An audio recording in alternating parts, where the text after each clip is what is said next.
Get you some Syria updates as Syria faces a historic turning point after the dramatic fall of Bashar al-Assad's regime. Rebels are inching closer towards a transitional government. Regional powers like Turkey and Israel are reacting while world leaders warn of a potential instability. Meanwhile, Israel continues to vehemently deny that its forces have penetrated into Syrian territory beyond the buffer zone with the Israeli-occupied Golan Heights after Syrian sources claim the incursion had extended to within 25 kilometers of the capital, Damascus. Nupur of DD India gets us more.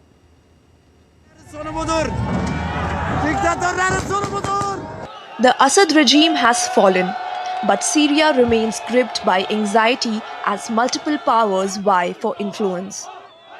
The power vacuum in Syria is more pronounced in various parts of the nation which are under the control of different factions. Israel sent troops into a buffer zone on the east of the Israeli-annexed Golan Heights, though Tel Aviv maintains that its actions are limited to protecting its own security. We are taking all the actions necessary to try to ensure our security with regard to the new situation created in Syria. And the State of Israel is establishing its position as a center of power in our region as it has not been for the decades. Those who cooperate with us benefit greatly. Those who attack us lose big. We want to see a different Syria both for our benefit and for the benefit of the people of Syria. World powers are also expressing concern. US Secretary of State Antony Blinken has warned of a possible ISIS resurgence, but assured that the US is committed to preventing it. The end of this regime is a defeat for all who enabled its barbarity and its corruption, none more than Iran, Hezbollah, and Russia. So this moment presents a historic opportunity, but it also carries considerable risks. History shows how quickly moments of promise can descend into conflict and violence. ISIS will try to use this period to reestablish its capabilities, to create safe havens. As our precision strikes over the weekend demonstrate, we are determined not to let that happen. The changing security situation has altered the diplomatic scenario too.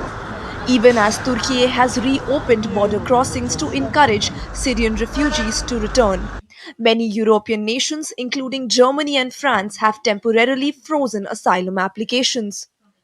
Rebel commander Abu Muhammad al-Golani met with Assad's former Prime Minister Mohammad Jalali and Vice President Faisal Mekdad on Monday to negotiate the transfer of power.